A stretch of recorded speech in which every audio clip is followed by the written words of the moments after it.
मुट्ठी बांधे जन्म लिया है, हाथ पसारे जाना है। इस धरा का इस धरा पर, धरा का धरा रह जाना है।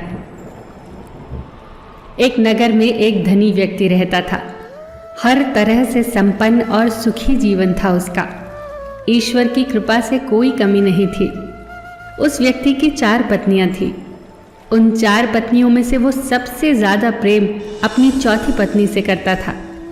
उस पत्नी को वो कीमती से कीमती उपहार लाकर देता, उसे हमेशा सजा सवार कर रखता। वो व्यक्ति उस पत्नी के साथ खूब समय व्यतीत करता, उस पर खूब धन खर्च करता।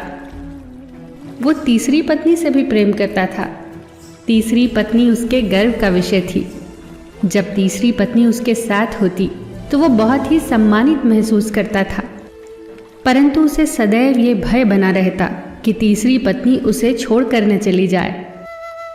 वो अपनी दूसरी पत्नी से भी प्रेम करता था। उसकी दूसरी पत्नी बहुत समझदार थी। उस व्यक्ति के जीवन में यदि कोई समस्या आती तो वो सदैव अपनी दूसरी पत्नी के पास ही जाता, क्योंकि उसको यही लगता था कि वो उत्तम कोटि की सलाहकार है। वो व्यक्ति 4 पत्नियों में से यदि किसी से प्रेम नहीं करता था तो वो थी उसकी पहली पत्नी। पर पहली पत्नी उसे बहुत प्रेम करती थी। वो बहुत ईमानदार थी। वो उसका बहुत ख्याल रखती, हर अच्छे काम के लिए उसे प्रोत्साहित करती और हर बुरे काम के लिए उसे रोकती थी।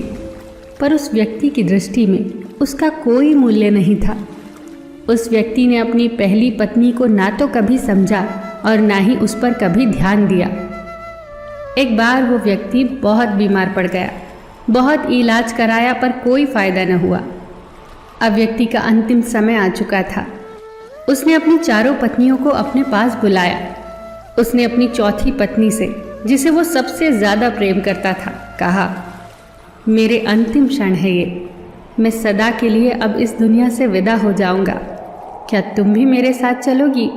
क्योंकि तुम सदा ही मेरी प्रिय रही हो और मैं जानता हूँ कि मेरे साथ जाने से तुम भी बहुत खुश होगी।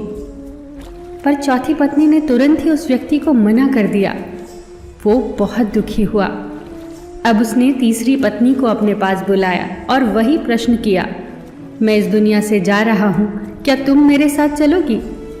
तीसरी पत्नी ने तुरंत उत्तर दिया, नहीं, आपके जाने के बाद मैं किसी और की हो जाऊंगी, किसी और से विवाह कर लूंगी। उस व्यक्ति का हृदय दुख से भर गया। अब उसने अपनी दूसरी पत्नी से पूछा, क्या मेरी मृत्यु के बाद तुम मेरे साथ चलोगी? दूसरी पत्नी का उत्तर था, मुझे आपकी मृत्यु से बहुत ज़्यादा पीड़ा होगी, परंतु फिर भी मैं आपके साथ नहीं जा सकती। मैं केवल आपका अंतिम संस्कार कर सकती हूँ। अब पहली पत्नी, जिसे उसने कभी प्रेम नहीं किया था, वो स्वयं आगे आई और बोली, मैं आपके साथ चलूँगी।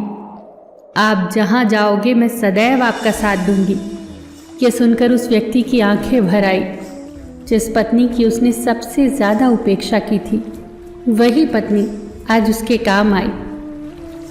दोस्तों, हर इंसान के पास हैं ये 4 पत्नियां या 4 पति।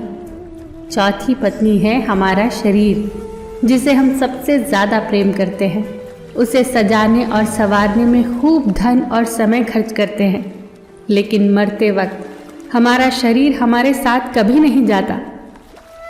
तीसरी पत्नी है हमारी संपत्ति, हमारा धन, हमारा कारोबार, जो हमारे सम्मान और गर्व का विषय होता है, पर हमारी मृत्यु के बाद वो भी हमारे साथ नहीं जाता, वो किसी और का हो जाता है।